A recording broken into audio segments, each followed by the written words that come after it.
And again, if there is anybody for whom this is your first Troubler meeting, just drop your name and your email in the chat. And with that, I'm going to share screen and just go over agenda a little bit. Here we go. So briefly, we are going to start with Kimberlyn Carter talking about both the importance of municipal races, why they matter, some of the strategy around recruitment and moving forward. We're then going to present a couple of options in terms of possible municipal candidates for necessary trouble to support this year. And then we're going to talk about Troubler work underway in the categories of the things we want to give people updates about and recruit, the areas where we're just going to do some updates, and then talk a little bit about our next meeting. So let me stop the share, and I'm going to keep saying this because we keep getting some new folks. If this is your first necessary trouble meeting, if you would drop your name and email in the chat, and thank you for being here. And let me also say before we really launch, this is a time where many folks have been laying a little bit low and taking a little bit of a break. And I just want to say Troublers have been working their hearts out in all categories. So huge gratitude to all of you who have been working so hard already. I'm going to turn this over to Judy Jones to introduce Kimberlyn Carter. And let me just say, we are so happy to have Judy back. Judy has taken a couple of months off to take care of some health issues and some personal issues, and we love having her back. So Judy, would you unmute yourself, and I'm going to turn it over to you.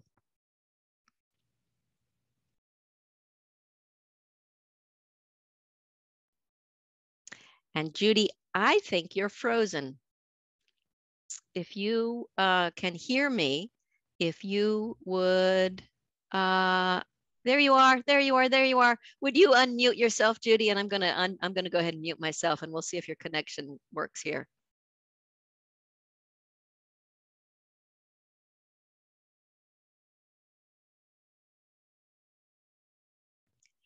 Rats. Judy, you're not, I think your connection doesn't work. No, so, okay. So I'm gonna pinch hit here. I'm gonna pinch hit here and talk about Kimberlyn Carter's superpowers. And I'm sorry, I'm hoping that Judy will be back on with connection in time for the Q&A parts. And I'm going to go ahead and introduce my very good friend, Kimberlyn Carter, whom I adore. Let me say a few things about her. Judy was going to do the longer intro. Kimberlyn, I'm going to do a version of the intro. Here are some of the things to know about Kimberlyn Carter. Actually, let's just see if Judy could. Hey, Judy, are you there yet? Hey, there she is. Let's give Judy. How about now? If you would unmute yourself. Can you hear me? Yes. Okay. Bravissimo. I'm good. Bravissimo, everyone. Hi. It is amazingly wonderful to be back with you all. Thank you, Becky. Thank you, all of the Troublers and all of our guests here today. Before we get started, I just wanted to say something really quick, since we are celebrating, or not, I don't want to use the word celebrating, let's say acknowledging the weekend of 20 years ago, where those of us that were here on this earth can still recall where we were when we got that acknowledgement on television or whatever media we were watching, that the towers had fell in New York City. And so, as someone who has been personally touched by that, with a relative that perished during that time, I just want to acknowledge and send love, light, and grace right now into the universe as our nation continues to acknowledge the fallen. Okay. All right. And any of you on this Zoom call, I send you love, light, and grace as well that have fallen heroes. So it is so wonderful to be back in this space, in this time. And I am so very excited to acknowledge our special guests that we have to talk about the municipal races that are coming up in the very near future. We're going to talk about our guest, Kimberlyn Carter. This is a wonderful, wonderful woman who knows more about the political landscape of the state of Georgia than really, I would argue, that anyone else knows. She has this background as an educator. She ran the campaign ferociously for Congressman Sanford Bishop back in 2014. And she's currently serving as the executive director of Represent Georgia. And for those of you who don't know, you better Google it right now, Represent Georgia.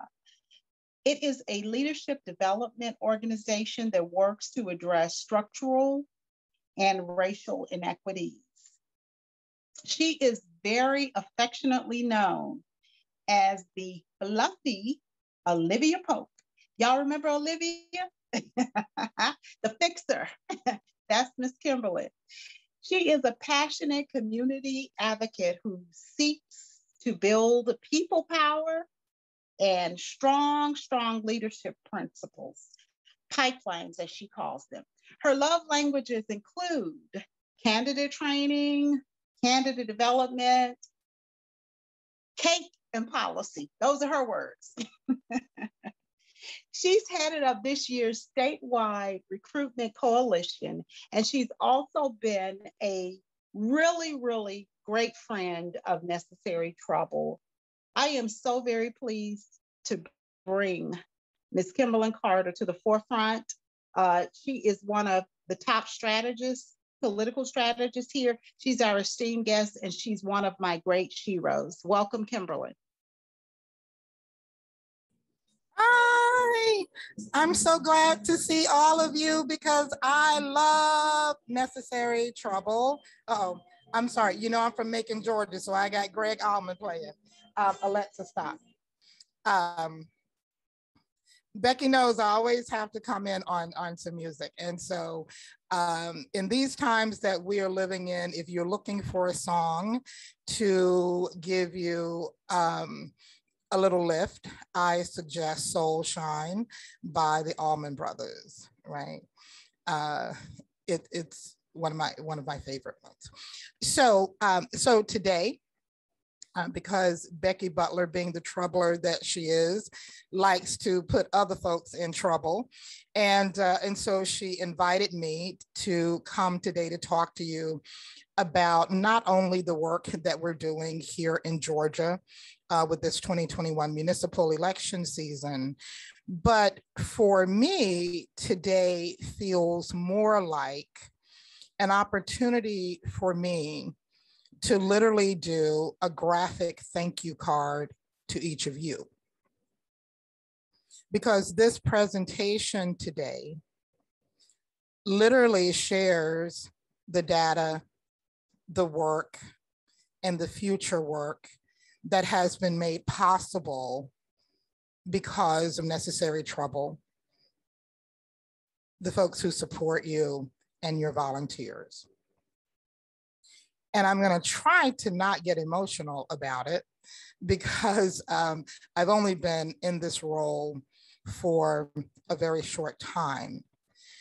And so without this work that you were doing before I came into this role, without Becky Butler staying on top of all of us to make sure that we are doing the work that is necessary to build this Georgia that all of us deserve to live, love, work, and play in, I really don't know what I would have been able to do. So without further ado, I don't have a lot. I'm not going to try to bore you to tears, but if you have some coffee, You may need some because I may bore you to tears, but let me go ahead and share my screen. And I'll be looking in the chat to see if you have any questions about something that you see. I'm going to make this slide deck available to you, Becky, so that you can share this with everyone. The links are in there and everything. And so the big question right now for all of us is how we save democracy. I mean, that's just the real question right now.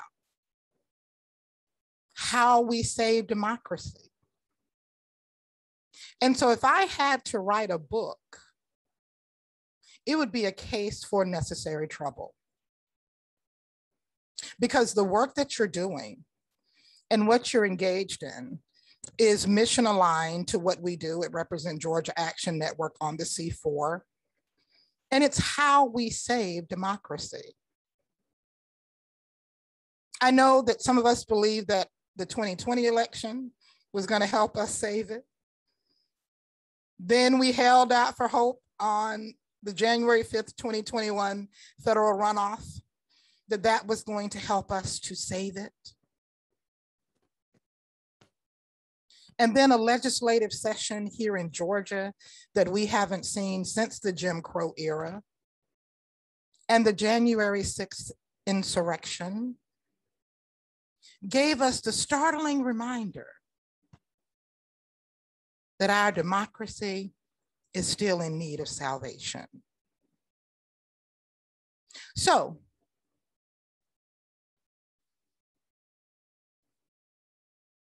let me see what's going on. Is that me or is that, hold up, let me see what's going on here. Bear with me just a moment. Of course,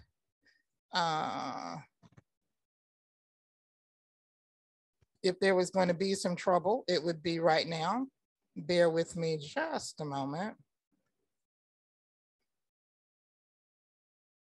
Trying to see what's going on with my, if my internet connection is slowing down. Bear with me just a moment. My apologies.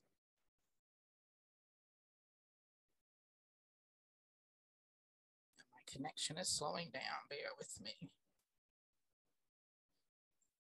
I need to take some junk off of there. Is my screen going? Your screen, if you try sharing again. Yeah, because it was giving me a little trouble with trying to catch the share. Let me see.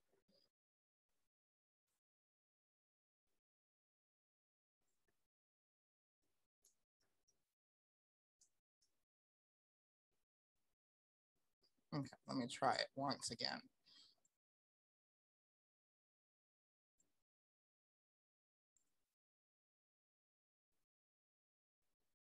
Bear with me just a moment, everyone. My apologies. Kimberlyn, it's fine.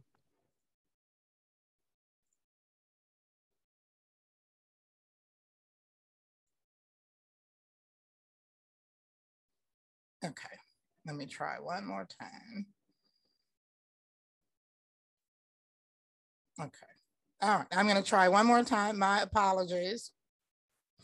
And you know, because I'm one of these impatient people, I'm the lady that's going, why didn't this lady test her technology before she came on to do the presentation?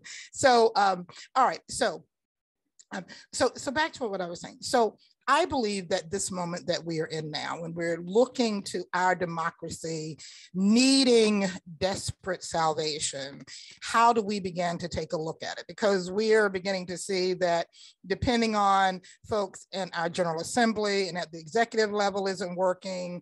I'm sure you've all heard that Joe Manchin did his tour of all the Sunday shows today to emphatically declare that he is only going so far with next week, right? So as a centering, moment, what you're engaged in and even what I'm engaged in is remembering, what our ancestor, John Lewis, reminded us of. And that was never, ever be afraid to make some noise and get in trouble, and get in good trouble and necessary trouble. And so where we are right now is causing us to realize that the trouble is definitely necessary. So just a few things that we'll go over today. We'll look at how we are mission aligned.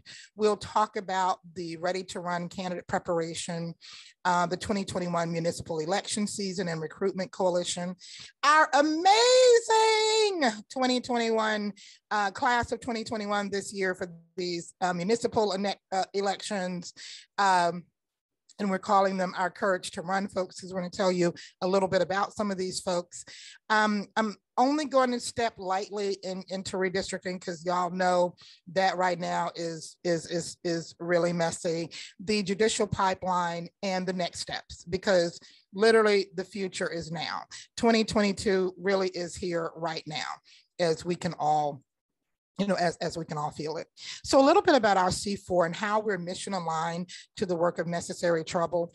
We were formulated in 2019, the latter part, to support the state's progressive civic engagement agenda. And we achieve this mission through doing training, coaching, and providing integrated civic engagement activities like you do. We convene informational gatherings. We call them power sessions. We conduct partisan coalition building, which is under the umbrella of the recruitment coalition. Because additionally of your work, we track candidates in a database that we call the Power Portal. And then last and certainly not least, the work that we're engaged in this year is designing innovative solutions to support first-time and marginalized candidates. And I'm always excited when Becky's like, have you heard about this person? Have you heard about this person? Do you know such and such and such and such, and so forth and so on? So, so we are all, we're always looking for these first-time candidates. Now, I know you've seen this 1,000,001 times, but we still have to talk about this political power landscape here in Georgia, and how this work that you've been engaged in way before 2016, and the work that we've all been engaged in, how it has truly impacted what Georgia looks like, right?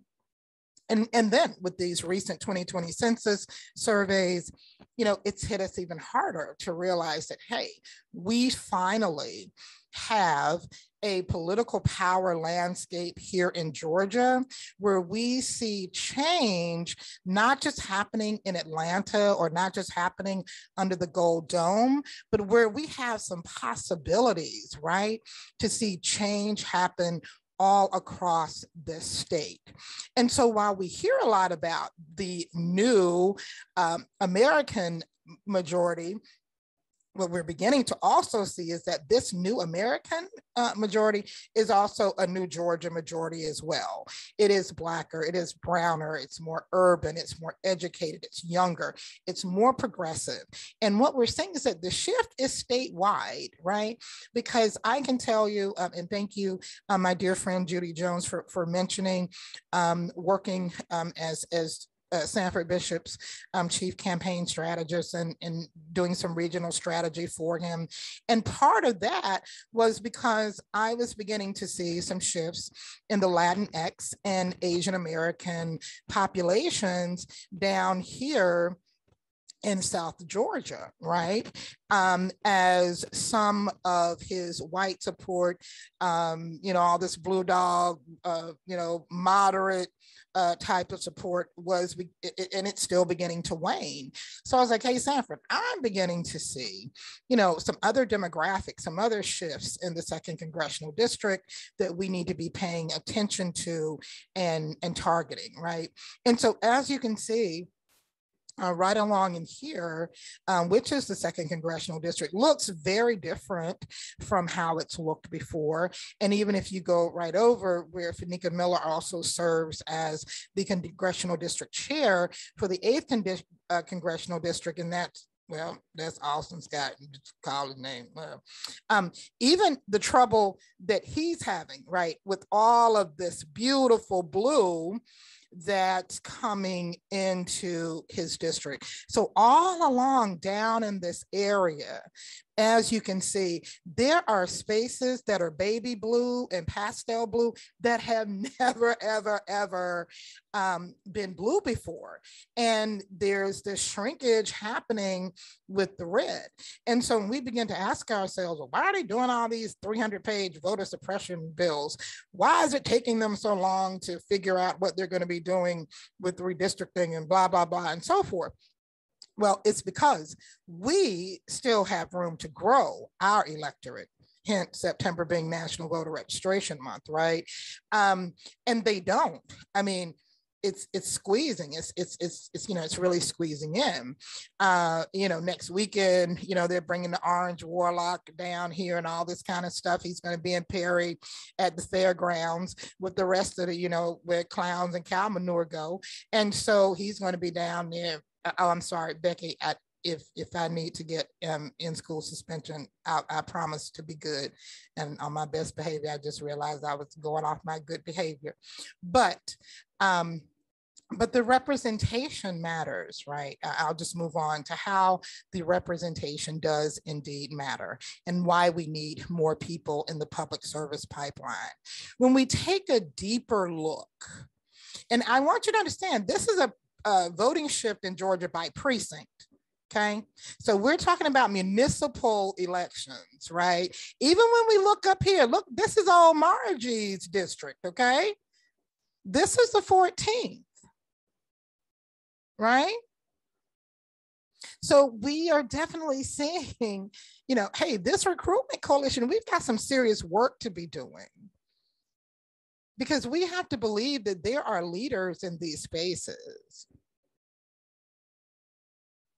because they're showing up to the polls to vote. And now we need them to show up to lead their communities, right? So as we take a deeper look at what's happening in Georgia, right? Where people are going, as we can see, higher income folks are going to the bluer side. Majority college graduate, more educated folks going over to the blue side. The suburbs, and even as you can see from the map, when you're going up above even Athens, Clark County, in the exurbs and places like Cherokee County and some of those places that are growing, they may be growing in population, but they're also growing in a political ideology that's bluer, right? Once again, majority of age 65 plus, we have people living longer. Hello. I hope to be one of them, right? And even as they're living longer, guess where they're going? Bluer. Before 2016, this arrow was going the other way. Okay. The Obama-Trump areas going the other way. We're seeing our rural folks, that's becoming bluer. Right? We even see some white, less educated folks who are beginning to shift their ideology. Doesn't feel like it now. If you go into a Walmart or a dollar store lately about this mask thing that I'm sick of, but it is happening, right? Because the more people see Jeff Bezos not paying taxes, regardless of what color you are, you begin to question, how is that possible, right? And when you begin to learn that it's not possible because he's just smarter than you or has more connections than you, that because policy, because when I was growing up, we didn't have billionaires. It's policy. Thank Mr. McConnell and all the years that they've been playing with policy and tax code, right? Of course, you see it's majority African-American, more urban, but we also have to pay attention to what's happening where we're seeing this shift in African-Americans going over to the Republican side. So don't think that Herschel Walker and what's the other man's name? That's your homeboy, Becky, because I'm from Bibb County. Thank you, because I'm just letting you know. Jones. I am from Try not to Bibb say his County. name. You know, and Vernon Jones. Last night, Trump was emceeing a fight between Evander Holyfield, another Georgia boy, right? Because we have been seeing Black men showing up more, voting, especially at top ticket, with on the Republican side, right? So that's why you see people like Mondale Robinson, who's doing Black Male Voter Project, who's another friend of Becky's. That's why you see John Taylor, who's with SEIU, doing Black Men Build, because we've got to figure out a different way to talk to Black men. But we know that the majority of Black men, we know that 75% of Black men gave their vote to Hillary Clinton in 2016. And then, of course, with our Hispanic and Latinx folks, we know that sometimes there is a tendency, right, to go over to the other side. So local elections matter. And one of the main reasons why they matter is because all of these folks that you see on this on this picture, people that we know and love and admire in different ways, all of these people started at the local level first. And they were all local level progressives. You know, just imagine Keith Ellison was on the school board, then city council, then Michigan General Assembly, then US Congress, and then went back to become the Attorney General. So all of this that we experienced with George Floyd would have never been possible if Keith Ellison didn't win a school board race. See what I'm saying? So these local elections are extremely important because they lend into a very powerful trajectory for democracy in our nation, in our states and in our nation. And so when we have people who are cutting their teeth at the local level, right, and move up the political ladder, and some of them eventually getting to DC, it makes for powerful policymakers, powerful troublers up and down the ticket, okay? So one of the things that Necessary Trouble has done for all of us in this space is to remind us of how important data is to how we inform our solutions and strategies. And so the first time that I saw the Georgia Voter Guide and met Pam Woodley and listened to the processes and all of the work that that went into figuring out where are the elections, who are the elected officials, how do we begin to engage people in thinking about running for office. We created a Ready to Run survey, started it in late January, early February, and we cut it off in April. And we targeted the survey across the state, but mainly from looking at the Georgia Voter Guide, looking at those municipalities that were going to have a lot of races. And I'm saying this is all of the state, whether it was rural or coastal, Southwest Georgia, Northwest. We targeted and kept the survey running. And so the interesting thing about it is we had 689 people to view the survey, right? That saw that little link, are you ready to run? And they clicked on it, right? The 689 people said, I think I want to do this, right? And they clicked on it. but only 386 people got a little jump start, right? And then we ended up though with 191 responses, which we've been told from the Run for Something people, and everybody's been telling us that they have never in their lives had this kind of response to their first survey. That's because they didn't have a voter guide, right? They didn't have a way to forecast and target who to talk to and who to solicit information from. So the results of the survey helped us to understand and to also forecast what the slate of the 2021 municipal races look like. And so I'm going to click on some things.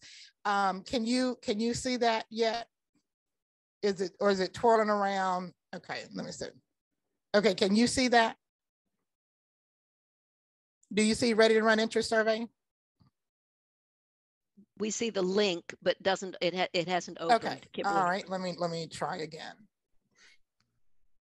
And for some reason, this time it was not a computer glitch.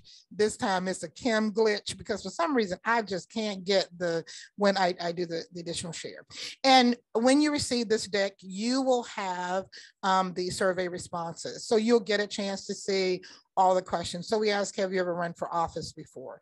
We ask people, what were the challenges they faced in running for office, right?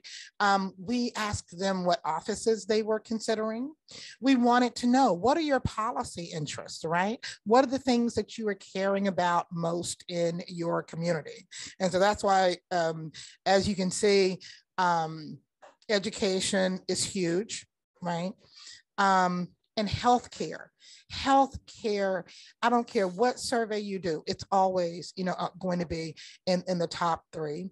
And then we went down and we got some, we got even deeper in knowing what people's preferred pronouns were, their orientation, race, all of that. And so I'm going to share. You'll have this, you can look at all of this data, the age range and all of that education. It helped us to understand what kind of people were thinking about running for office this year in the municipal elections, right? There were, of course, a couple of folks who were like, oh, I'm running I'm running next year or what have you. And so we're like, okay, we can put them over in a different bucket. But it still helped to inform our Ready to Run orientation. Okay. And so from that information, after we posted, the survey and the responses, we designed a Ready to Run curriculum. Okay. And that's where people came to a 90-minute session to learn more about running for office. We did some breaking barrier stuff to help them with their challenges. And we ran this from, from April 29th was our first one. And the last one was July 31st. And we ended up with 318 people attending our trainings.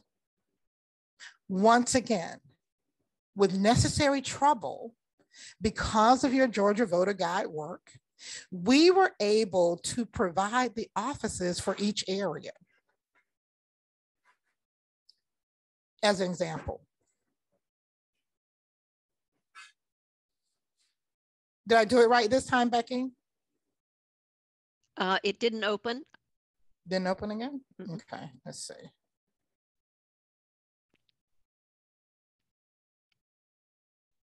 How's that this time? Got it. Okay, so we do strategic partnerships with community organizations, grassroots-led organizations. So in DeKalb, we did a Ready to Run orientation that co-partnered with the with the DeKalb NAACP. We also did one with the Gwinnett NAACP. So all the people that attended, because of the voter guide, we were able to give them the list. This is the stuff you can run for. Because guess what? They had no idea what was available to run for. because we know, well, I know that you've probably, in your experience of developing the voter guide, remember, you would call these different boards of elections and they would act offended for you to even ask them about the offices, right? And if you call a local board of elections right now and say, hey, can you give me a list of the offices that I can run for next year in 2022? Guess what they're going to say? We don't keep anything like that. I don't have time to do that, right? So having the directory of candidates, having the voter guide has completely revolutionized the way that we not only do candidate recruitment, but how we also inform the citizenry. Because some of these people ran for things, they've had hopes about running for office and didn't even know, oh, I can run this year. I've been wanting to run for city council, right? So let's talk about we've done our ready to run orientations. We've been doing some candidate boot camps and all of this kind of thing. And qualifying happened. And now we're here in the 2021 municipal's election season. And let me tell you this. This is the most diverse and substantial ballot in Georgia's history. We have never seen a ballot like this one, where people who live in Brooks County, where the first Black woman, Mary Turner, was lynched while she was pregnant. We'll see new, younger faces on the ballot, African-American women, single moms, working class folk who have stepped up in a sundown county to run for office. And if you think back to the diagram, the map of Georgia, when you go all the way down, getting close to Valdosta, all the way almost to the Florida line, and you see all that blue down there, all that new blue, well, Brooks County is one of those new blues.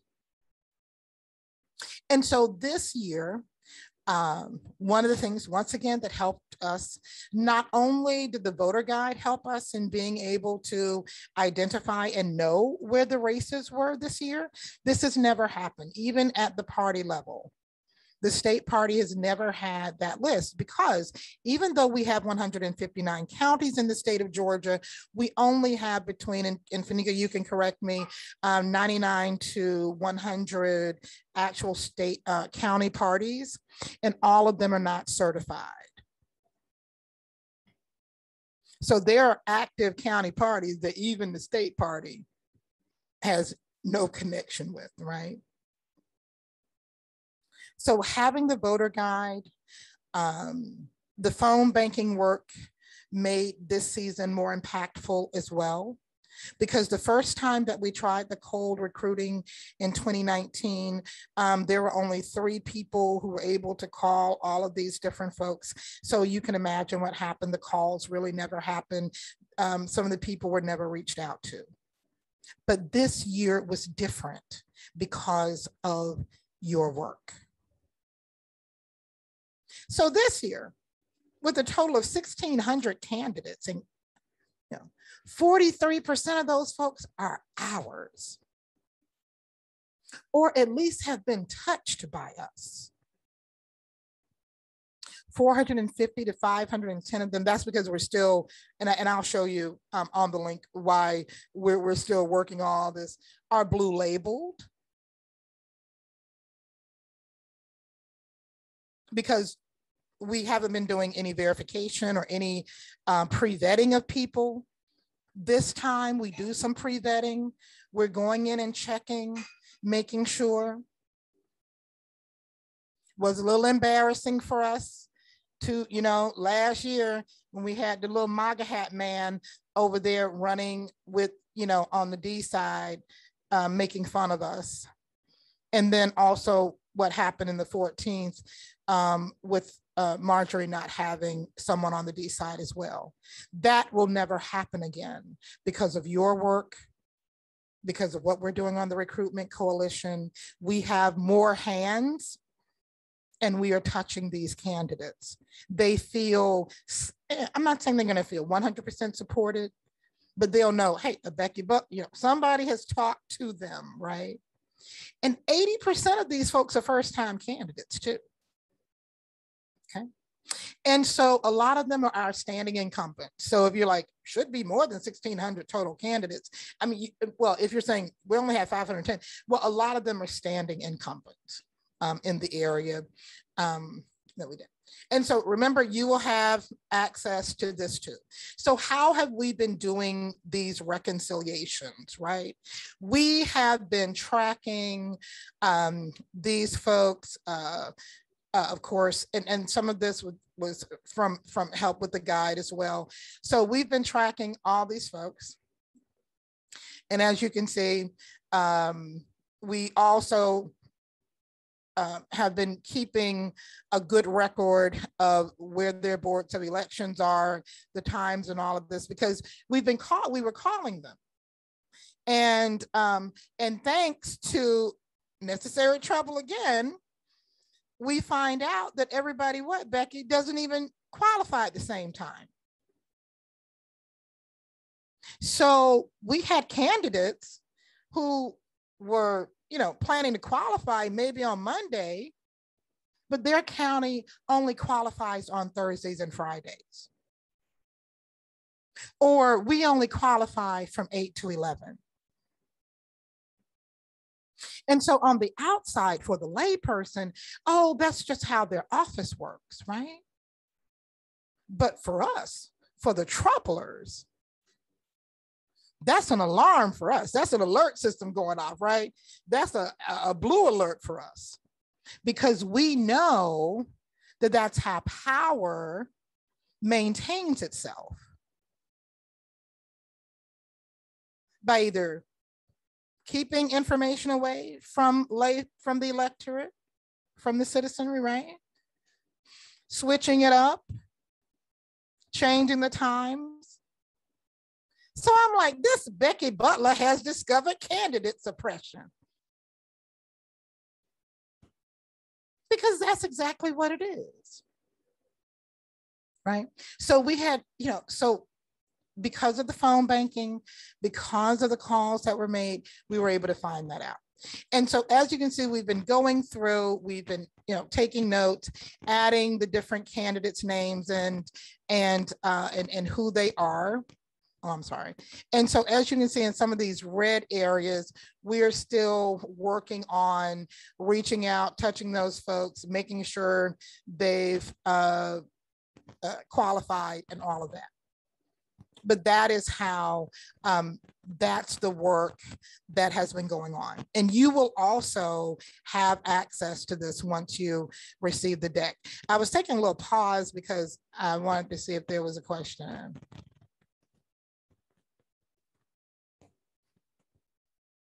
Yes, oh my goodness. Okay, thank you so much, Becky, for making sure. Because if we didn't have you doing that phone banking, oh my goodness, we would have never known. Because we were texting out reminders to our candidates, thinking that everyone was going to be qualifying Monday through Friday from 8 a.m. to 5:30. And now we discovered, just like you discovered when you were building the candidate guide, that, that not only are there different naming conventions and even what we call people in elected office, but now we're finding out that there are also discrepancies and differences in that too. So I guess you're wondering, well, how are you guys getting all these people? How are you finding all these hundred people? So we have a partnership, that's the Recruitment Coalition and all of our partners, of which Necessary Trouble is one, with Contest Every Race, who's also under Movement Labs. This is our second year in the partnership with Contest Every Race to do what we call cold candidate recruitment. And we use we of course use the VAN, Vote Builder, Voter Activation Network, whichever you call it. And we target data sets. We look at support scores, we look at voting history, race, gender, because we have some new modeling that we can do with issue policy scores, age and region. And so if they have a cell phone number, we are so happy. And so we send out a series of text messages to them. Hey, are you interested in running for office, right? And so this year, for the municipals, we texted 260,000 people. And 5,600 of them expressed an initial interest in more information on running for office. Once again, those troublers coming in, saving democracy again, right? Doing the follow-ups with us, helping us to find out, do we have a real candidate? Do we have someone who still needs to be thinking? Do we have someone that was like, I was drunk texting back, right? I don't know nothing, what, run for office? I'm not trying to run for, people, got a little irate when the calls came, right? They're like, what, how'd you get my number, right? But remember, we have 510 new candidates. So out of all of this work, right, we still got 10%. Absolutely amazing. And that's because of our strategic partnership with you. Okay. Any questions, Becky, before I rush into Courage to Run? I'm going to turn this over to Judy to manage questions, but I'm not seeing anybody. Am I doing okay? Am I boring anybody? Is great. Everybody awake? You're doing amazing. Okay, you're doing amazing. Everybody's awake. Okay, all right. And so when we talk about this class of 2021, I'm so excited about them. I need to put on some music. They are bold. They are courageous, Black, young, Indigenous, LGBTQ+. They're women, working class, sundown towns, baby blue districts. I think I'm gonna get a t-shirt with this on there, Becky. This class of 2021 is something amazing. And I just wanted you to see some of them.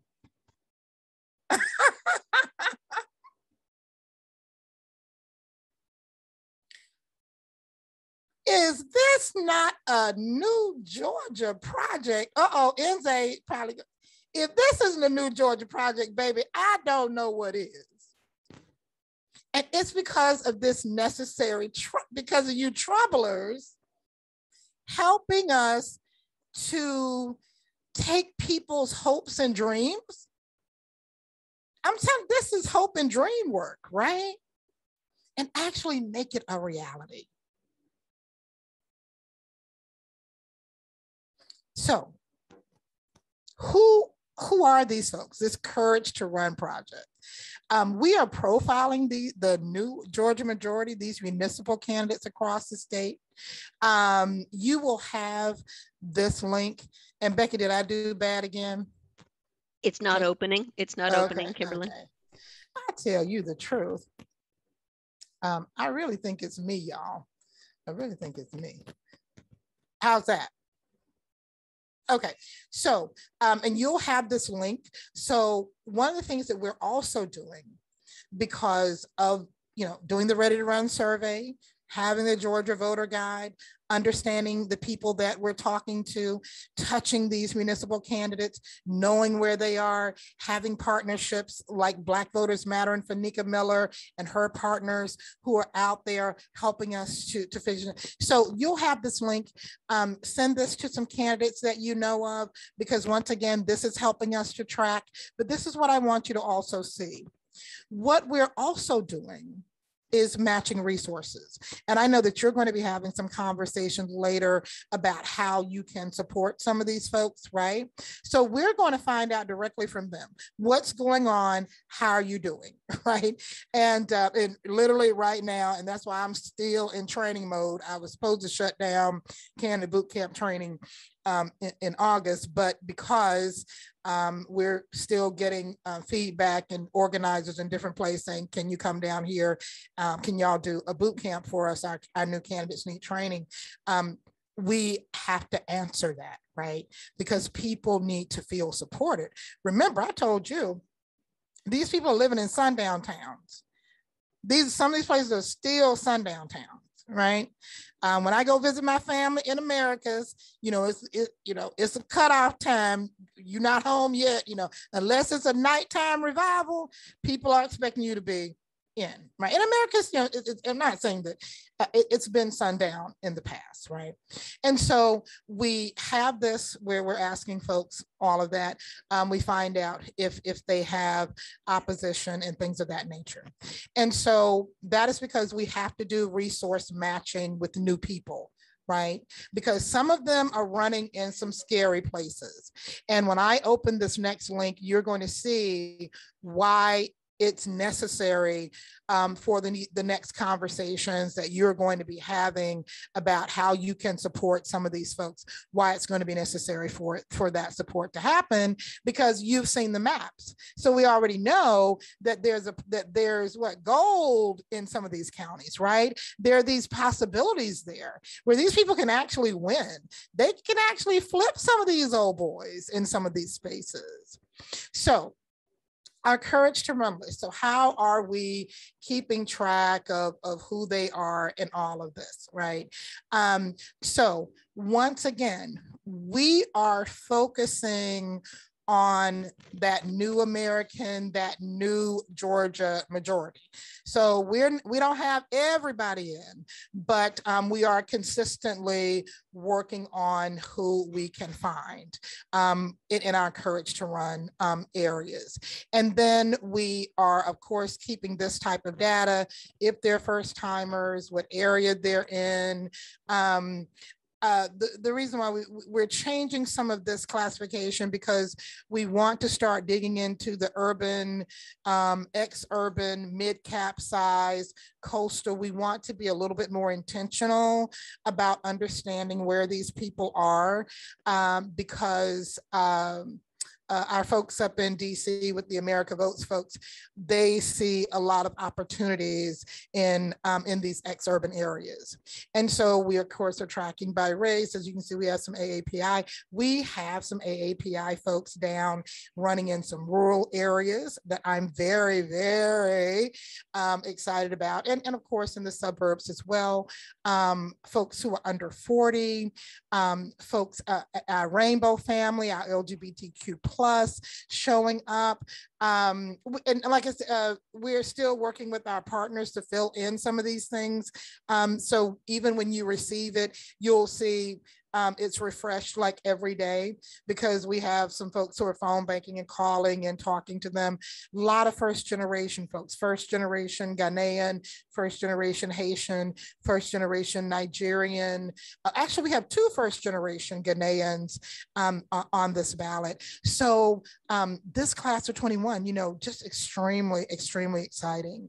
And even if you live in the Atlanta area, and this is not an endorsement, I'm not here to endorse anyone, but definitely get a chance to meet Courtney Dady and hear her story about realizing at a very young age how old I think she was 15 years old when she came out to her parents, and they were like, you got to go. So she lived in her Honda for like 2 years, worked 6 jobs. But this young lady is right now a successful businesswoman over Cheshire Bridge area. She has 3 businesses over there. She has the top pet care, dog walking, doggy Ritz-Carlton type of thing in the state of Georgia. She has an amazing story. So, so what we're going to do is also add some things in there so you can learn a little bit more about them.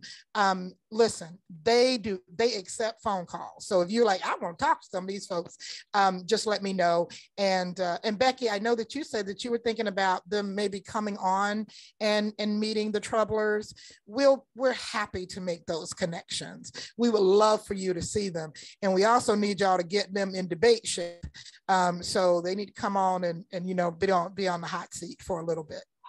The last thing that I'm going to talk about, because I know I've probably gone over my time, is how you troublers have helped us for the first time once again in Georgia political history. We are looking at the judicial pipeline of Georgia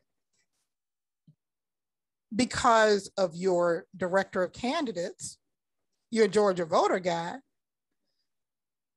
We didn't even know we had all of these judges and judicial seats and offices here in the state of Georgia that are doing what? Impacting people's ability to live out their lives in a positive way, who are literally feeding, in some ways, the school to prison pipeline, right? And also exacerbating the mass incarceration issues here in the state of Georgia. So, because, like I said, because of that Georgia voter guide, you established a foundation for us to see the political landscape of justice and criminal justice reform in Georgia in a different way. So we are actually working on a judicial pipeline recruitment coalition project here in the state, because there are 650 plus literal judge seats in this whole state, unheard of anywhere else but probably Texas, and 280 plus law enforcement seats that sheriffs, district attorneys, and solicitor generals. All of these people impact not only community safety, but the lives of people every day, right? And we know specifically impactful to Black and Brown lives. And with this upcoming Georgia legislative session, where these boys have already sent us their hot list, they're going to be doing some laws on CRT. They're going to be doing some more voter, what they call it, Fanika, voter integrity bills. Can you believe they're coming back next year with more voter integrity bills? They are. And with CRT, voter integrity, more open carry laws. So I'm so glad that Moms Demand Action is doing some expansion here. And also they've launched a Demand a Seat project. I'm meeting with them Wednesday, where they are moving their activists into thinking about running for office, right? So we have launched Justice School, building the justice pipeline. The curriculum is in production. We already have the first layer of it. We are building a candidate recruitment model to engage Black, Indigenous, people of color, rural, and specifically pro-choice judicial candidates, because we know from what we just saw over there in Texas that our little copycat boys up there under the Georgia Dome have probably already asked for a copy of that legislation for them to copy and paste over here. So we need to have some pro-choice judges all over this state sitting on these benches, right? So we created a law directory. And by the way, our first Justice School partnership is with GABWA, which is a Georgia Association of Black Women Attorneys, and it will launch fall 2021 because of you. They didn't even know about all of these judgeships, all of these different offices in the judicial pipeline, right? We know that Black women are a huge majority all over the state. They're engaging Black women attorneys all over this state who now have an opportunity to see their life trajectory differently. Oh, I don't have to stay a public defender. Oh, I don't have to stay over here working for the DA. I can go get on the bench, right? I need to run for one of these judicial seats. So we've created a law directory, and I will share that with you. I'm not going to click on that because I know time is far spent. But the law directory includes a list of all of the law organizations across the state, whether it's Latinx, LGBTQ+, Black-led, all of those legal organizations. We will be engaging in this conversation about how we change the face of justice in the state of Georgia. Because of my troublers, we are able to put a dent in the arc, baby. Dr. King says it bends. We're gonna put a dent in it and bend it, all right? Okay, and so last but not least, our recruitment coalition, it is possible because of Necessary Trouble, this long-term pipeline work that we're doing. It is possible because of our strategic partnerships. And then our next steps, like I told you before, the future is now. Anybody tell you, oh, we're gonna wait 2020? No, the future is right now. We thought that we were going to be in a certain political landscape by 2040. It is here now. So our next steps, our 2022 targets, of course, we're looking at our state outs and state senate, our vulnerables. We have some folk who are going to be vulnerable because, you know, these boys have a hard time with these lines. And I just cannot believe my fair district's GA person is, hello, my dear. Thank you. Thank you. I was on that wonderful webinar you had the other night. Those boys, you had them, and those professors, honey, they were telling the truth. I'm sorry, we'll talk offline. I get off, but it was great. It was great. I'm coming to the next one. But we need to talk about vulnerabilities and flippabilities and the redistricting possibilities. Because I'm not playing with Gerald Green. I'm not playing with Mike Chiokas. I'm not playing with that Bill Clark guy up there in Cobb. These boys, they don't have nowhere to go. They got to go. Bye. See you. Figure it out, Speaker Ralston, right? Also, because of this work that you've been doing with the Director of Candidacy that we were able to build with the Power Portal, we're able to like target to 2026 and 2028. So guess what? We will start doing recruitment fairs. But we're actually going to the people as soon as the Pandarosa is over. You know, if it's ever over, you know, maybe Dr. Fauci can come with me on my recruitment fairs, you know, who knows. But we'll be doing some regional leadership forums and some recruitment fairs. Like we go out to recruit teachers, we want to be in these communities recruiting candidates. Necessary Trouble will participate in our Cole recruitment after action analysis. Paul Glaze, who is a brilliant Georgia political strategist and brilliant mind up there in the Athens Clark area with Pine Street consulting firm. He is working on our 2022 Progressive Candidate Profiles white paper for the executive slate. And so Necessary Trouble will get a chance to look at that white paper before we roll it out to everybody. We want your input. We want to hear what you have to say as well. We're still working on the Power Portal rollout. And then in a partnership with Fanika Miller and Black Voters Matter and some other folks, we're going to be doing some more power sessions. We're going to do a power session on the F word because we're realizing so many people don't know anything about this filibuster. We're going to do the 411 on the 202 because one thing I realized in an early vote strategy session with these new candidates, they have no idea about some of these changes. So about these drop boxes going inside and all of that.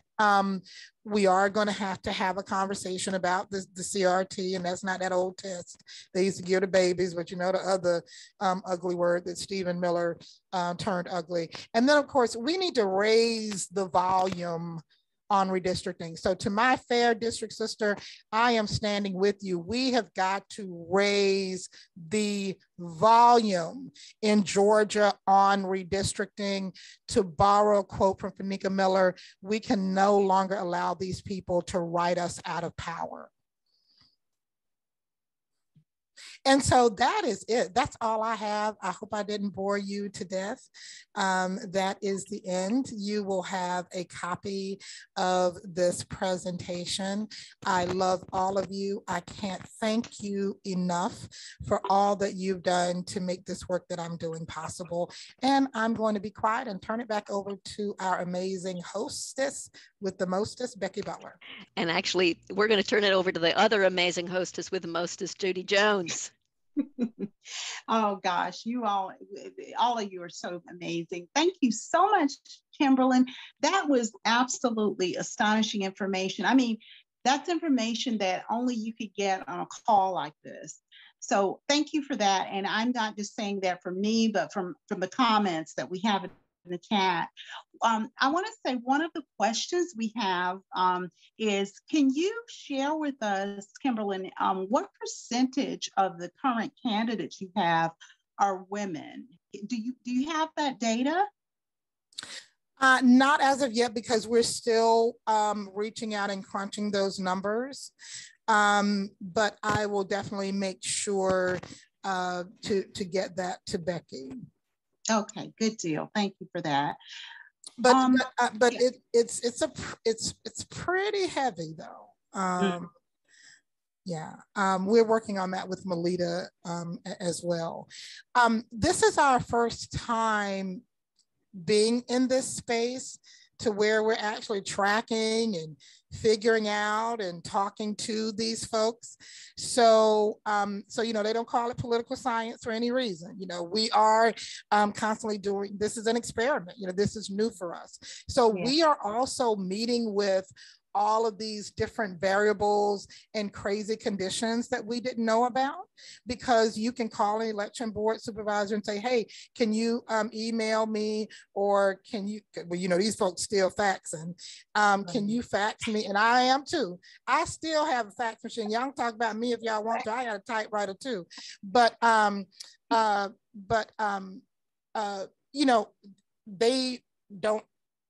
they're not trying to be very generous, is the best way that I can put it. So we are actually having to physically, and all of them don't have it on their websites. Or if they have a website, they're not using the website as a space of information for the citizenry in that type of way. Right. And because they've never seen so many candidates running against these 20+ year incumbents. Right. So, yeah. Yeah, that's understandable. Not being very transparent is what I'm hearing at this juncture of where we are. Again, thank you for all the wonderful work you're doing. I just wanted, this is for me. And I didn't have any questions. Yeah, I want to harken back on one thing. Oh, okay. No, I was wondering if somebody said, hey, I was looking through to see if anybody had any challenges or questions. Okay. Or any additional work for me to do. Yeah, I wanted to, could you expound a little bit, Kimberlyn, on the sundown towns that you spoke briefly about? Could you just give us some more background on that? Well, certainly. Well, first of all, does everyone know what that terminology means? Okay, yeah. Okay. I'm so sorry. Okay. Our friends from DC, I bet don't. I bet you we have somebody on here from DC. Yeah, we have a really strong, Roberta, who comes from a swing left chapter in DC, who's here visiting. Roberta. Hi. Hey, chicken wings and mambo sauce, my dear. Yeah. I went to Howard University. I lived in DC for over a decade. I have my master's from the George Washington University as well. So that's my old stomping grounds. My first little house was up on Shepherd Street, 14th and Shepherd Northwest, 2 blocks from Georgia Ave. So I stayed around the Mecca. Well, good for you. That's amazing. Sundown Town. So in those days when Dr. King and Congressman Lewis and C.T. Vivian, all those folks would be driving around, and definitely when you talk about freedom schools during the summer, there were certain towns where if you were Black, you could not be caught in at sundown or you would be lynched. So we call them sundown towns. And if you've ever seen the movie, The Green Book, that stars Mahershala Ali. And so in the Green Book also had some spaces in there that warned you about the sundown towns. Yeah. And, you know, and I've done some strategy work and some policy work with Congressman Lewis before, and you know, and he and if you've ever been around him, yeah, if you love to hear stories, he loved to tell stories, and he would always say, "My bladder can't be big as a penny because of sundown towns. You couldn't even pull over your car to use nothing." You know, you would just have to hold it until you could get to a place where you might be even safe just pulling over, pulling over. And so some of these sundown town communities really do still exist. Forsyth County still has a few of them. And all down along the Black Belt, there are still a lot of sundown towns. And if you have Black relatives there and you go to visit them, you know, everything is early and over.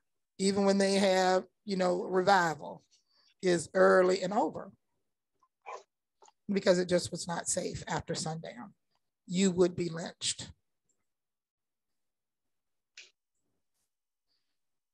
And let me ask you, Kimberlyn, thank you for sharing that, especially for some who are on the call that weren't aware of what that represents or means. In 2021, with the sundown towns still around, does one know when they're in a sundown town as a person of color? Oh, okay. Absolutely. Yeah, they know. And so, Pam, I'm glad you brought up that question, because that's why we're calling this the Courage to Run year. That is exactly where that title came from.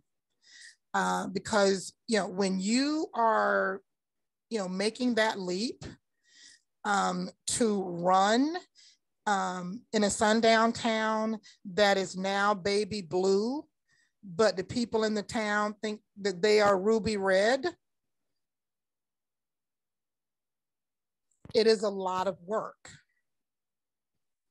So, so there is this possibility, because a lot of these folks are running courageously against long-term incumbents. We have an African-American young man in Sylvania running against a 98-year-old white mayor. Mm-hmm.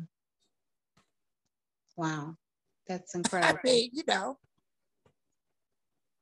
Now, I don't have a problem with that, because y'all know me. I don't care if Bernie runs at 88. All right, that's just me. Mm-hmm. And my mother is an 80-year-old woman who knows more about what's going on in the world than I do. And I have to frequently, she is my Google. And what I have to remind people of is that our future is multi-generational. It is multiracial. It is multi-ideological. The future where I want to live. Yes. And I'm tired of hearing young folks talking about when somebody gonna give them the baton. Hell, every relay race I've ever seen, the people were running and got the baton. Didn't nobody have to give it to them. They were running in the same race, right? So this isn't about someone giving you something. This is about you putting in that work. Absolutely. Absolutely. Kimberlyn, thank you so very No, much for thank bringing us you. This all has of this made my information. weekend. Yeah, Hanging out with some troublers. yeah. People You call me a are troublemaker anyway, so I'm in the right place, baby. and you are such an inspiration always to the Necessary Trouble organization. We love you. We thank you for bringing this information to us, and we look forward to continuing to collaborate you as we move forward into 2022 and beyond. And we're going to be in touch because we definitely have to have you back as we progress into these municipal, local, and state races. So thank you, Kimberlyn. Thank We you. appreciate it. Becky Butler, I love you to death. I love you to death, Kimberlyn. You are my too. sister. I love you to you. life 7 generations away, baby. Thank you. All right, Kimberlyn, that was wonderful information, especially to start us off on this day and to show us that all politics are indeed local. I know we've all heard that, we continue to hear it, but Kimberlyn just laid it out, the definition of what all politics are local. So with that said, I'm going to turn it over to my wonderful, wonderful colleague, Becky, to continue this. Thank you, Judy. It is so lovely to have you back. Thank you so much for coming back, even though it was beautiful where you were. We love having you here. Yeah. Okay, so on that note, we are, and let me just say that there have been 20 troublers working on the various efforts that Kimberlyn described. So shout out to all of those who are on the call. Y'all have worked hard, hard, hard. I'm so glad Pam Woodley is on the call because Pam is the one who carries the candidate directory on her back these days. And tremendous gratitude to her and tremendous gratitude to all those volunteers who've been really working hard. We're going to start trying to accelerate things a little bit because we are way behind.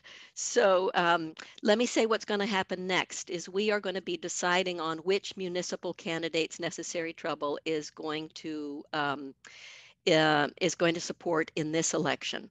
And I want to say a little bit about this. This has been a slip-slidey piece of the agenda today because we are a little bit ahead of a lot of our kind of advisors. The DPG is still figuring out which their targets are.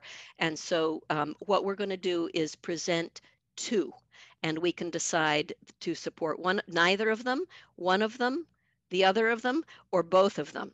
And so I want to present them, and I'm going to go ahead and share my screen here. Okay, let me go forward. Okay, I want to say a little bit about what the filters are that we've been using as we look at candidates. And one is we've been looking at how strong are how much democratic strength is there in the voters in that city, right? And that goes along with the question of who's in power right now, because what we want to do is we want to support candidates who are capable of flipping a seat. And a reminder that officially municipal elections are nonpartisan, but it is easy to figure out both from their policy positions as well as their voting records who's a Republican and who's a Democrat. So what we've been looking at are where are Republicans currently in power, but there's enough Democratic support that we have a chance of flipping a seat. Are the districts that they're in meaningful, right? Are they all blue and easily blue, or are they some kind of contested areas where our investing in a municipal candidate can also raise the blue flag? Do they even need our help, right? There's some folks who are great candidates, but they don't really need us. Does the candidate expand the representation and diversity of the city leadership? And then looking at the strength of the candidate. And so those are the filters that we've used to look at, to kind of land on in a preliminary way, these next two candidates. And I want to talk about both of them here. And let me just say, I am very excited about both of these. So, okay, Sherry Vila. Sherry Vila is running for Lilburn City Council, and Lilburn is in Gwinnett. And I want to say a little bit about Lilburn before I say anything about Sherry. So Sherry is running against a Republican incumbent. The city leadership in Lilburn has been entirely Republican. But look at these numbers here, right? Look at what Biden got in Lilburn, 57%. Ossoff got 59%. Warnock got 60%. Lilburn is ripe for flipping. Look at the districts it's in. It's in Hank Johnson and Carolyn Bordeaux's district. It's in Nikki Merritt and Kim Jackson's district. And and among the House districts it's in our own HD 108, Jasmine Clark. And the recommendation of Sherry Vila actually came from Jasmine Clark. I called her before qualifying, and she said, we're still trying to figure out who's going to be running. I talked to her after qualifying. She said, look at Sherry Vila. She's fantastic. I am fully supporting her. I want to say a little bit about Sherry. And so she is challenging incumbent Emil Pauella, who is very well known. She's up against him having a lot of name recognition. He's a local photographer. He's got a lot of, again, a lot of name recognition. He is as far to the right as she is to the left. He is a kind of a Trump supporting GOP. He's not a moderate Republican. Sherry, and I'm excited about her because I actually had a conversation with her yesterday, just kind of wanting to find out a little bit more about her. She is, in terms of livelihood and profession, she's a Medicare enrollment officer. She's a mother of two 15-year-old and 3-year-old daughters. What she's interested in is crossing the Highway 29 divide in Lilburn, and apparently on one side of Lilburn, it is mostly there's both a racial divide and an economic divide, and there has been all the representation in Lilburn city government has been white and upper middle class. So she would be the first BIPOC person on Lilburn City Council. She comes highly recommended by Jasmine Clark. And this is something I just loved because we had so many troublers making contest every race calls. When Kimberlyn was talking about the contest every race recruitment effort, Sherry said she was at home on a Sunday during the single 10 minutes she had to relax that day, and she got a text saying, would you be interested in running? We are looking for candidates in your area. And she said yes. Isn't that amazing? So that's the first potential candidate. She is extremely well-spoken. She is articulate. Yes, Pam Woodley just said, you had me at Jasmine Clark. Yeah, me too. So here we go. That's our first potential candidate. I want to go on to the second potential candidate. Imani Barnes. There was a photograph of Imani on the, look at these wonderful, beautiful new candidates that Kimberlyn showed us. Imani is running in Tucker. She is running for Tucker City Council, District 2, and that's in DeKalb County. And this is one of those few areas left in DeKalb where there has still been GOP city government. But look at these numbers. Biden support in 2020, 74%, Ossoff 75%, Warnock 76%. And similarly to Lilburn, all the districts that they're in have Democratic leadership, and it would be also particularly meaningful because again, we don't really know what's going to be happening with the districts, but Lucy McBath's district, that whole area is one we really want to be supporting. Let me also talk about Imani because she's really Tucker is exciting, but Imani is really exciting. There is no incumbent. There is one other Democrat that is very aligned with the GOP mayor, which is why ordinarily it feels like, oh, we want to get in there where there's just one Democrat running, but I want us really to consider Imani because she is such a strong candidate. The other Democrat is aligned with a GOP mayor, and then she has another GOP competitor also. She is, whoops, sorry, she's super strong. Emory research scientist, and she's a PhD candidate in public health. She's been involved with the DeKalb Dems. She started a youth motivation inspiration organization called I Can Become Anything. She's running on equity in representation and housing equity. She would also be the first Black or Indigenous person of color, and she would also be the first openly LGBTQ person on the Tucker City Council. Tucker City Council, when you look at it, very, very, very, very white. So those are our two potential candidates. I think personally they are both very awesome.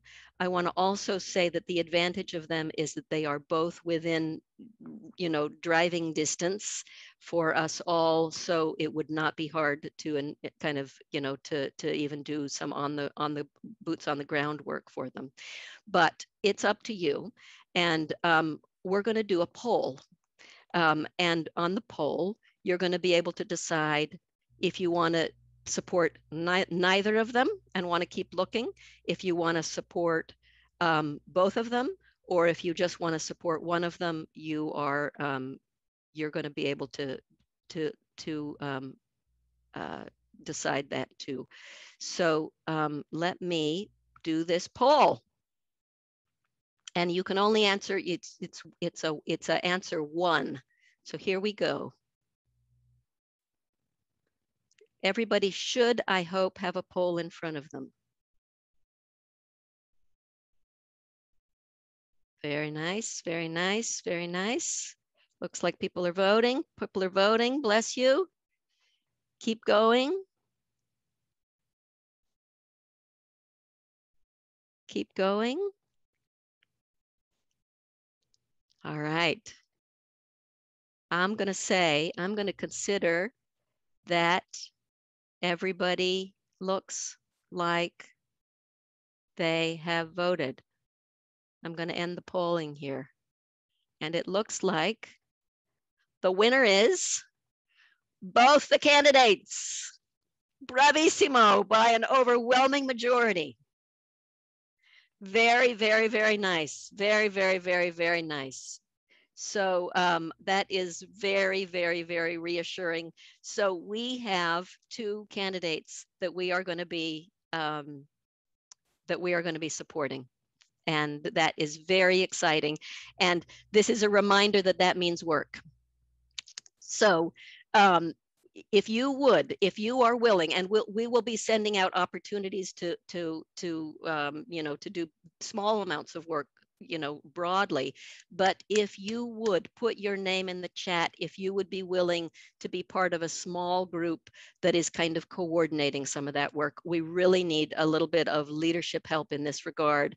So please put your name in and put municipals if you would be willing to dive a little bit deeper than just writing a postcard here or there. If you'd be really willing to participate more deeply, we need your help fairly badly.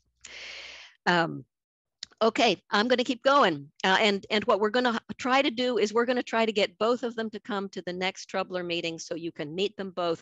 Let me also say Sherry Vila was hoping we would say yes, and she was hoping we would get on board tomorrow. Because she really needs our help. So she needs our help even more than Imani, because Imani has a larger DeKalb Dem support to pull from, but so we will start this fairly quickly.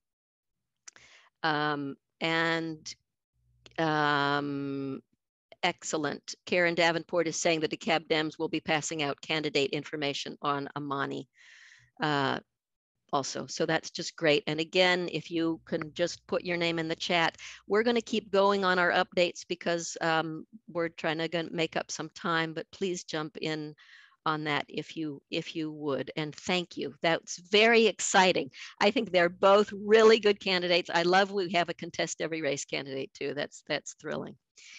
Okay, I'm going to go back to share screen here.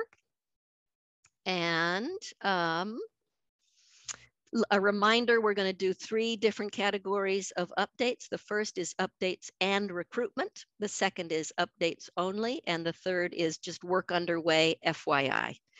And in terms of the update and recruitment, we're going to have 2 principal ones, and one is redistricting, and we're going to hear from Janet Grant at Fair Districts GA. And I said this when we were gathering, they have been burning it up. They are doing incredible work. And then we're going to hear from Karen Davenport about thankful canvassing, and the DeKalb Dems are always in the process of burning it up. So Janet, would you turn, and let me just say that we are so fortunate that we have a whole bunch of troublers who are part of Fair Districts, and Janet has been doing an amazing job in this regard. Janet, I'm going to turn my mute on, and if you would unmute yourself, and I'll go to the next slide. Great, thank you. Thanks, Becky, and thanks everyone for the opportunity to be here and to talk with you. We owe a debt of gratitude to Necessary Trouble at Fair Districts, Georgia, because really we were birthed at Necessary Trouble. And there's a number of folks that are on this call and our regular Necessary Trouble folks that have been instrumental in the work that we're doing this year, including Karen McGowan, Renell Solar, Karen Davenport, who you're going to hear from here in a minute, Mary Lou McCloskey, and Pam Woodley. In particular, I wanted to call out for all the work that they've done. Pam's getting a lot of applause today, so we needed to add our Necessary Trouble, or our Fair Districts piece to that. So I'm going to go through a speed review of kind of what we're up to at Fair Districts, Georgia, and what are the most critical things coming up. This is the year, as we keep saying, and really we have probably a couple of months yet to make a difference, and any help that any of you can lend us, we need all the help that we can get as well.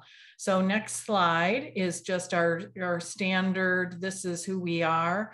Fair Districts Georgia is a nonpartisan organization. And long-term, we want to really change how redistricting is done in Georgia, but this year our focus is all about trying to get fair maps. And in our mind, you know, Georgia is now a swing state, and therefore fair maps need to reflect what that looks like. And we've been saying along as well that fair elections, you know, there's a lot of discussion about fair elections this year with Senate Bill 202. But voting rights is only one side of the coin. Fair districts is the other part of that, and really can make a huge difference for the next 10 years. Next slide. So just to remind you of the timeline, we had our regular legislative session, obviously earlier this year. Normally we would have had census information coming out early spring, and we did not have that really come out until just this last month. So back in April, we got the census information that showed us what the congressional map looks like. We are staying at 14 seats here in Georgia, despite the fact that we grew by about 10% in terms of population. And then the redistricting committees, the Senate and House redistricting committees held public hearings across the state, across the summertime. And then we had the release here on August 12th of the census information. There's going to be a more refined view of that coming out on September 30th, but that August 12th data has allowed us to do some much more detailed analytics, and definitely we know that the maps have started to be drawn by the redistricting committees as well with that information. We had the first hearing, official hearing of both of the committees that happened on August the 30th. We're waiting to see when the special legislative session will happen. All rumors, and some of those pretty reliable rumors, look like it's the first week of November, probably right after the municipal. So look for maybe something like November 3rd, 4th, somewhere in there is when we'll start that special legislative session. So we've got a runway here up until really that special session starts to continue to try to make a difference. Next slide. So just to remind you, these are the things that we are really looking for this year. We want the committees to be listening to public input. We were happy with having the sessions over the summer, but we want really meaningful public input during the actual review of the maps as they come out as well. We want a transparent process. There is lip service to that happening, but so far we have not seen evidence of that. And in fact, the guidelines that we had advocated improvements to ended up with literally not even being shared with the members on the committees until they were adopted in their meeting on the 30th of August. So not a good start to the process here. And then we are, and I'll talk more about this here in a second, we are really asking the legislature to commit to fair maps and a way to evaluate those, and we are bringing forward a method for that. Next slide. So in those public hearings that happened across the state, this is a nice little graphic that GPD put together. The three themes that we've been talking about and advocating for turned out to be what really the public across the state asked for. So 62% of those that testified asked for fairness in the maps. 47% spoke to the desire for public input, in particular after the maps come out, the draft maps, to be able to have another round of input, and then transparency at 43%. Next slide. So I'm going to just show you a little bit of the work that we have done over the last months in preparing for this. This is a study that we did that looked at really what has happened to our small cities across the state. And what we identified is that really in 2011, when the Republicans were redistricting, they definitely had a strategy to split small cities. And we define small cities as being between a population of 10,000 and the size of a House district, which in 2011, that would have been 54,000. So 2/3 of those small cities across the state are cracked. And we believe that's for partisan purposes.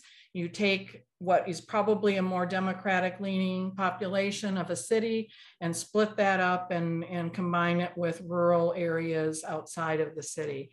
So we saw a 44% increase in that in 2011.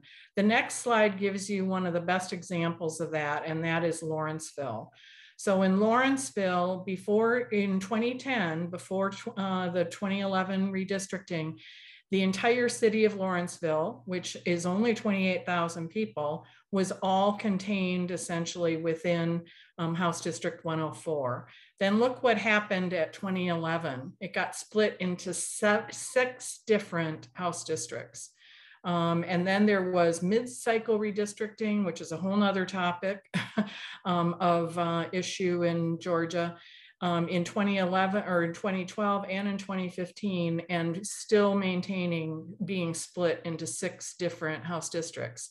And the next slide is from my own hometown here of Decatur. And many of you I know live in Decatur too. And we are split into 4 House districts as well. And while many of us love the representatives that we have, you know, the reality is none of those representatives can be focused just on Decatur, because they are in these bacon strip kind of districts, and it's a challenge to really have, you know, full focus on our community of interest. Next slide. So one of the things that we are bringing forward and we hope can make a difference to at least mitigate some of the shenanigans that we anticipate happening this redistricting cycle is a partnership that we have with the Princeton Gerrymandering Project. And We, over the last months, looked backwards for a 20-year history of redistricting. Back in the 2000 redistricting cycle, the Democrats did some gerrymandering, some pretty significant gerrymandering, and then the Republicans did it in 2011. That's kind of the bottom line of that report. And now we are working on looking at benchmarks for going forward. Next slide. Here's the review of the maps that we have in place today, being analyzed by the work that we're doing with Princeton. And essentially what happens is they draw 500,000 maps for each one of these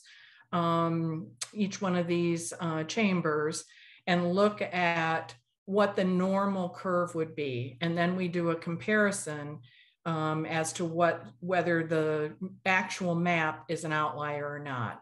So bottom line here, the state Senate is definitely showing durable gerrymandering throughout this decade.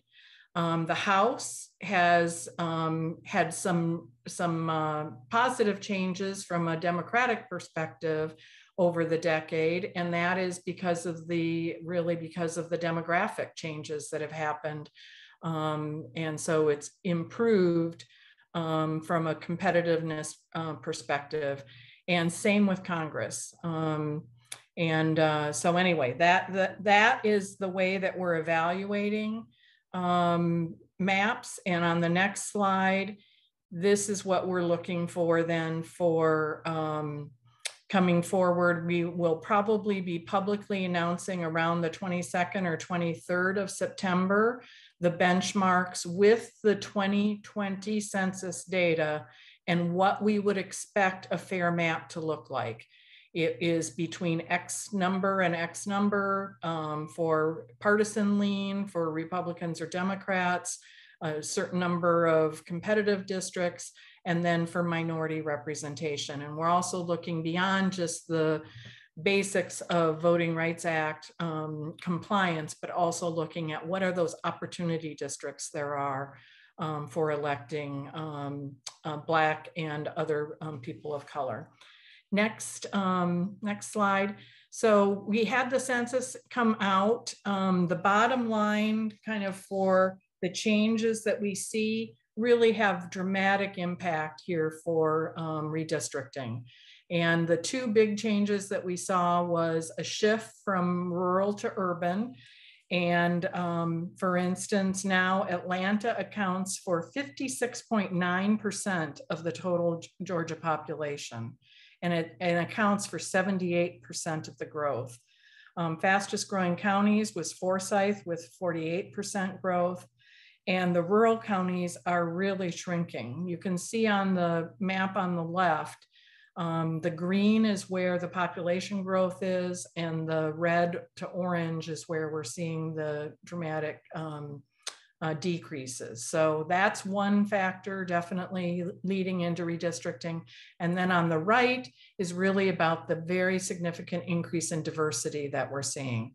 So for the first time ever, white residents in Georgia account for only 50.1% of the total population, which is the lowest ever on record. And we actually shrank, those of us that are white, we shrank by 1%, while all the other racial groups saw double-digit increases.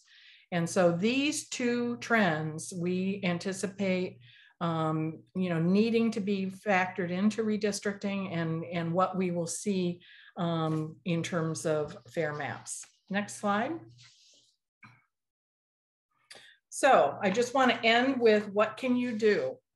We have lots of folks that have been working very hard on lots of things to really advocate about redistricting. And again, a shout out to Pam Woodley and to many of you for all of the postcarding. We've done 2 avalanches now of something like 20,000 postcards each to the members of these redistricting committees. They know who Fair Districts is now, and we're getting some attention. So coming up on Tuesday, we have our Advocacy Day. This is our second Advocacy Day this year. And David Daly is the speaker. Some of you might remember that he spoke at a event about a year ago, and he really is the person that that made the relationship with Princeton Gerrymandering Project happen. So we're excited to have him come back. His keynote address is going to be called Citizen Advocacy to Unrig Georgia. And we also have a great legislative panel with Senator Elena Parent, Senator Tanya Anderson, and Representative Carolyn Hughley from Columbus, who is the lead for the Democratic caucus on redistricting. We're also working and supporting the work of Fair Count. They have pivoted from census to redistricting work, and we're supporting their work on mapping. And encourage you to check out their Mapping Mondays and map your community and have that be input into this process. And then on September 27th, we have our next town hall, and we will be unveiling at that town hall our benchmarks. So all of us will have more than a month, hopefully, to use that information to try and hold the legislature accountable. And then one last thing is the redistricting committees, in addition to the public hearings they had this summer, they are taking written comments. And so you can go on this, we've got a bit.ly here, public comment GA, and register your concerns, your desires for the redistricting process. And the interesting thing about that site now is you can also read everybody else's comments. So you can see that many people are making their voices heard, and we'd love to have you add your voice to that as well. So thank you. I'm done, Becky. Thank you, Janet. Thank you, thank you, thank you. Thank you for that. And thank you for all the incredible work Fair Districts Georgia is doing. And they, anyway, boatloads of gratitude. Karen Davenport from the DeKalb Dems. Karen, can you do this I can do this in 3 minutes. I can do it in 3 minutes. You're the bomb. First of all, I just want to do a double thank you and appreciation is what Kim had shared, and Janet. There are so many troublers who have been instrumental in all the get out the vote work that we've been doing in DeKalb. So I just want to update you a little bit for those of you who may not know. In the past months, we started an initiative called Thankful Canvassing. This Thankful Canvassing is an initiative for, first of all, to keep people informed and involved all the time, even though there may not be an election the next day or the next week. Next slide. This Thankful Canvassing initiative has 2 parts. The first part, we're thanking voters for voting in 2021, letting them know about the impact of what happened since they voted, connecting them with crucial resources, and giving preliminary information about upcoming municipal elections. We are using the information that Pam Woodley has put together to help people know what offices are up for election and what your legislators are doing and what their job is. Because we feel like if people know what their job is, what the mayor does and what the commissioners do, then they will be better informed as to who to contact when they have an issue, and they will look more carefully at people's qualifications when they get ready to vote, besides I like what color their sign is. Next slide. So our major benefit of doing this is building trust with DeKalb citizens, showing DeKalb that with Democrats winning is a good thing. And it is being run by youth organizers with the help of every House District Chair, Precinct Captain, Block Captain that we have actively involved in DeKalb. Next slide. So this is what we are thinking that this will do. By working on this all the time, all the years, it'll have better data. It will engage and train volunteers and build up our volunteer base. Definitely build a better infrastructure so that we will have more accurate information before the election season actually begins. Building better relationships between DeKalb, our elected party, and building a really, really good party brand. Next slide. So the things that we're focusing right now is letting people know about the municipal elections in the 13 key municipalities, and you all know about those. We're more specifically putting our information on the city council seats, the mayoral seats, the Decatur School Board and city commission seats. As I said, this initiative is going to be going on a long time.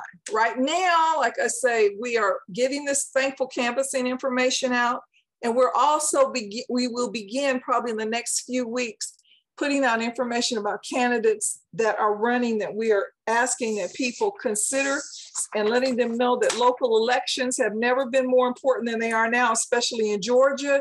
The Republican state legislators specifically targeting voting rights in DeKalb County and Fulton County, and they're working to prevent us from voting, and they pass laws allowing them to throw out votes altogether. So we urgently need to elect strong Democratic candidates that help protect our right to vote, defend a woman's autonomy over her own body, protect the public health of our community.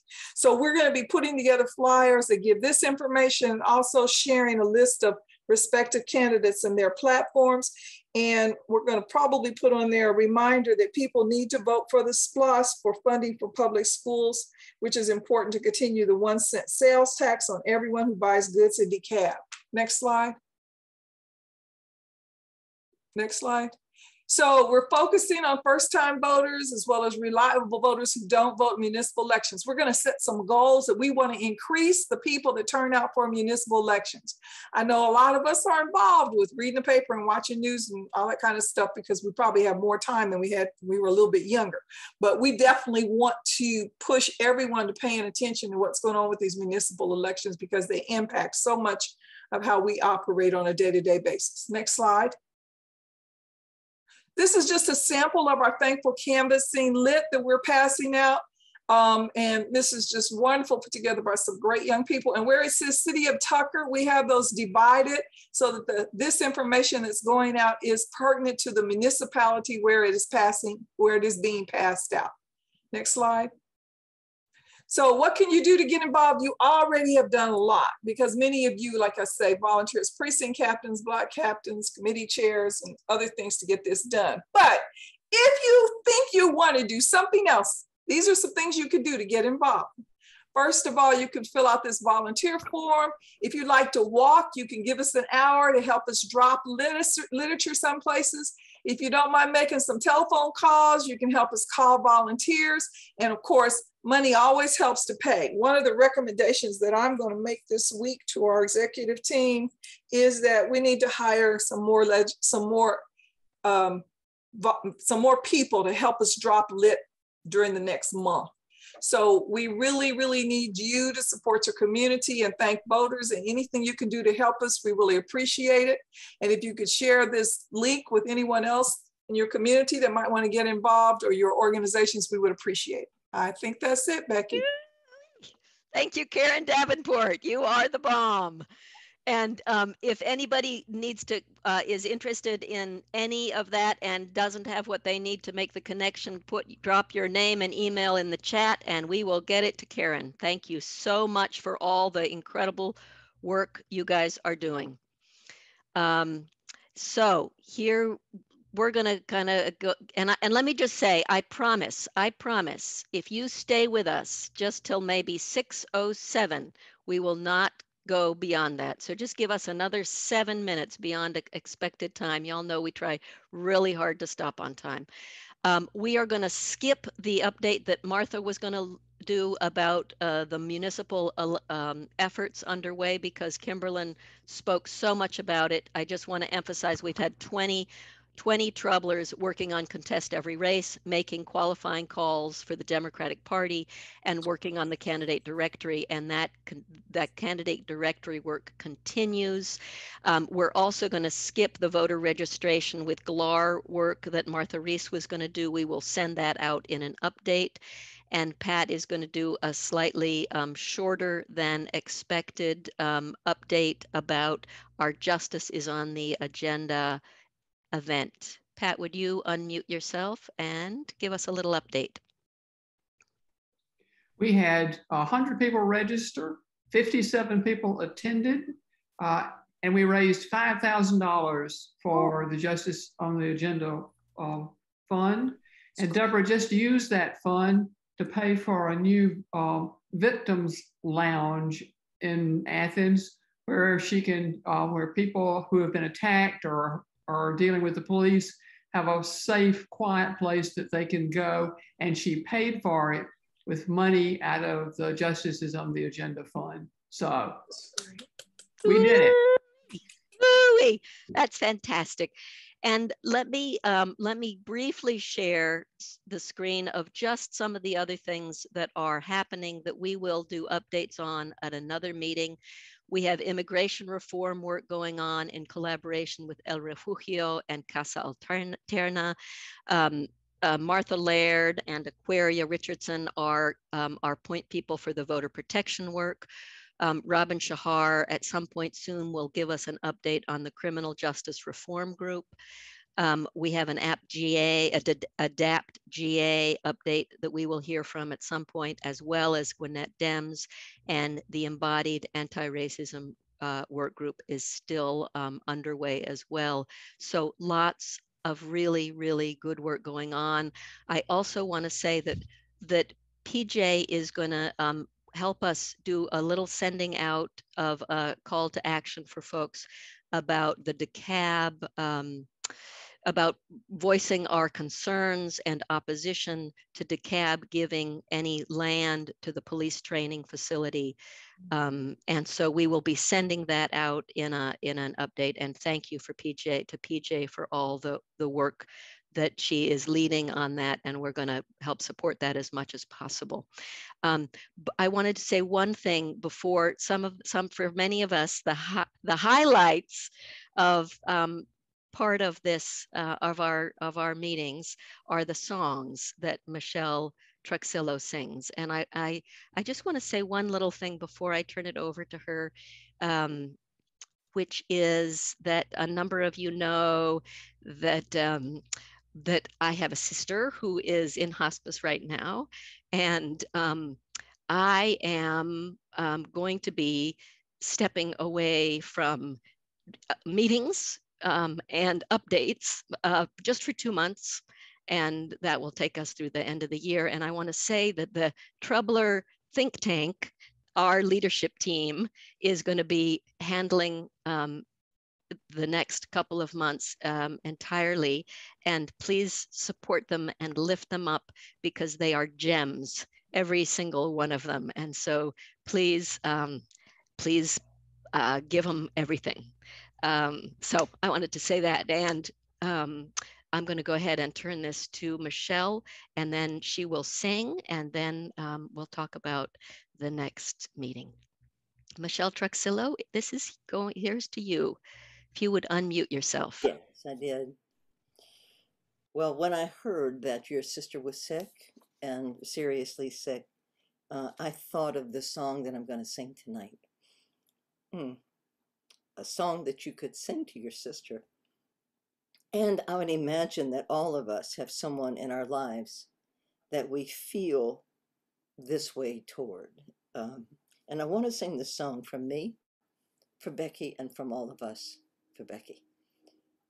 So let me do it.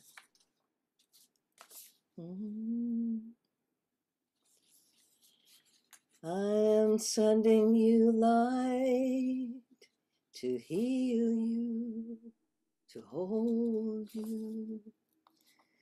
I am sending you light to heal you, to hold you.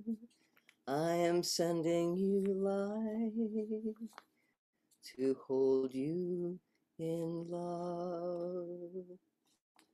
No matter where you go, no matter where you've been, you'll never walk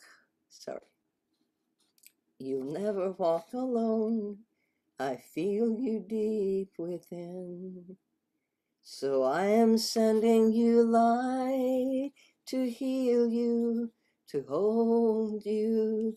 I am sending you light to heal you, to hold you. I am sending you light to hold you in love. No matter what you feel or what you choose to show,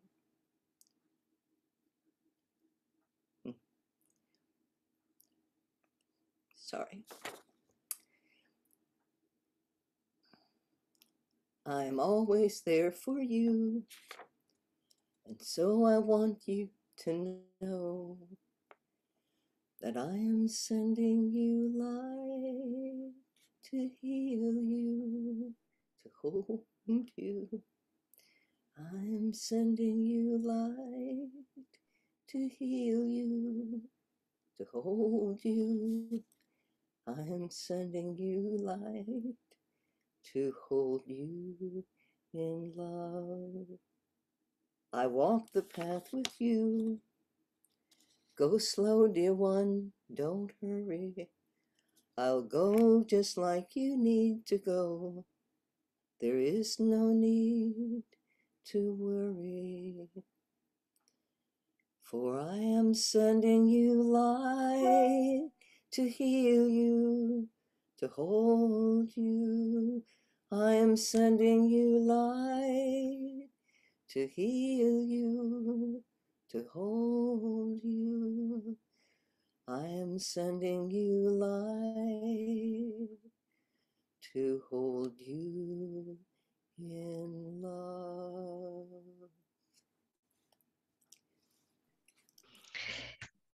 Thank you, Michelle. Thank you, Michelle. Thank you, Michelle.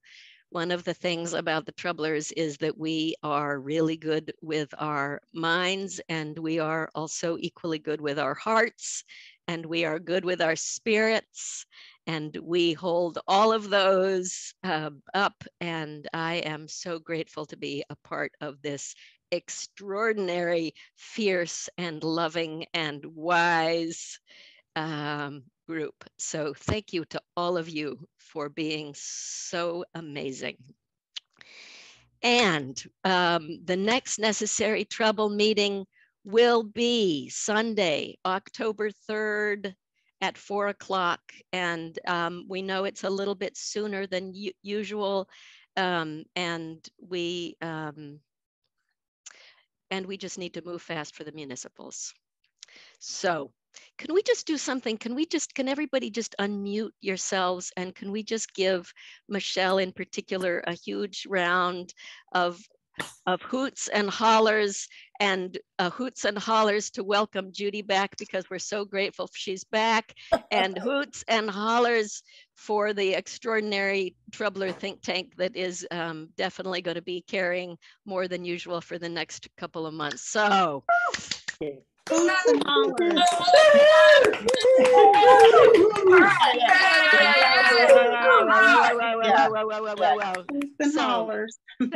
Thanks to everybody. Thanks to our friends in DC. Thanks, Michelle, for that great gift of love. Thank you.